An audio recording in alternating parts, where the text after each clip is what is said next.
আমাদের 4/9 এবং 11/12 যোগ করে ফলাফল মিশ্র ভগ্নাংশ আকারে প্রকাশ করতে হবে। তবে এইবারের ভগ্নাংশ দুটির হর ভিন্ন ভিন্ন।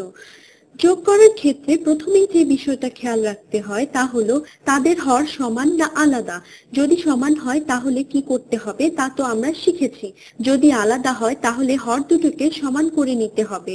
সেটা করার জন্য আমাদের এমন একটি সংখ্যা খুঁজে বের করতে হবে যা 9 এবং 12 দুটো দ্বারাই বিভাজ্য। এবার সেটা বের করার চেষ্টা করি তাহলে। দুভাবে আমরা 9 এবং 12 দুটো দ্বারাই বিভাজ্য সবচেয়ে ছোট সংখ্যাটি নির্ণয় করতে পারবো। এই সংখ্যাটিকে বলা হয় লঘিষ্ঠ সাধারণ গুণিতক বা লসাগু। লসাগু নির্ণয়ের সহজ উপায়টা আগে দেখি। 9 এর গুণিতক কি কি হতে পারে সেটা একটু ভাবি। তার মধ্যে কোনটি 12 দ্বারা বিভাজ্য কিনা সেটা দেখব। আচ্ছা, তো 9 এর গুণিতকগুলি দেখি। 9 12 দ্বারা বিভাজ্য না, 18 দ্বারাও বিভাজ্য না, 27 দ্বারাও বিভাজ্য না, 36, এই তো 36 12 দ্বারা বিভাজ্য। 3 12 36। অতএব দেখতে পাচ্ছি যে 36 এমন একটি সংখ্যা যা 9 দ্বারাও বিভাজ্য আবার 12 দ্বারাও বিভাজ্য। এবার ভগ্নাংশ দুটোকে সমহর বিশিষ্ট দুটো ভগ্নাংশ আকারে লিখব।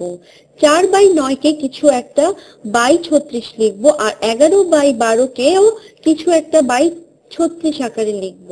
এখন 9 কে 36 এ রূপান্তরিত করতে হলে 4 দ্বারা গুণ করতে হবে। 4 9 36, তাই না?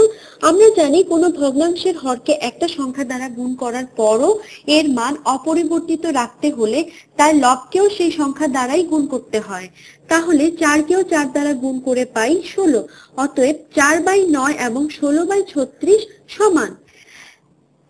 এটার হর ও লবকে 4 দিয়ে ভাগ করে ভগ্নাংশকে সরল করলেই পাবো 4/9। পরেরটার জন্য একই কাজ করব। 36 সমান হচ্ছে 12 গুণ 3। হরকে 3 দিয়ে গুণ করলাম, তাই লবকেও গুণ করতে হবে 3 দিয়ে। তাহলে 11 গুণ 3। এখন দেখো আমরা দুটো ভগ্নাংশকে সমহর বিশিষ্ট ভগ্নাংশ আকারে লিখে ফেলেছি। দুটোর হরই 36। এবার তো খুব সহজেই যোগ করে দেয়া যায়। হর একই থাকবে, অর্থাৎ তা হবে 36 আর হবে 16 যোগ 33। 33 যোগ 6 হয় 39 আর আছে 10, সুতরাং 49। তাহলে আমরা পাচ্ছি 16 যোগ 33 থেকে 49 আর ভাগ 36। এবার দেখি এটাকে আরো সরল করে লেখা যায় কিনা। 49 হলো 7 বর্গ। এদিকে 36 বেশ কিছু নাম্বার যেমন 3 4 6 ইত্যাদি দ্বারা বিভাজ্য হলেও 7 দ্বারা বিভাজ্য নয়। সুতরাং এই ভগ্নাংশকে আর সরল করে প্রকাশ করা সম্ভব না। এটা একটা অপ্রকৃত ভগ্নাংশ যার হর লবের থেকে বড়। এটাকে প্রকৃত ভগ্নাংশ রূপে লেখা যায়। তাহলে 49 কে 36 দ্বারা ভাগ করলে কি পাই? 49 কে 36 দ্বারা ভাগ করলে পূর্ণ সংখ্যা 1 পাই। অবশিষ্ট থাকে 49 বিয়োগ 36 গুণ 1 36 অর্থাৎ 13। 1 সমস্ত 13/36।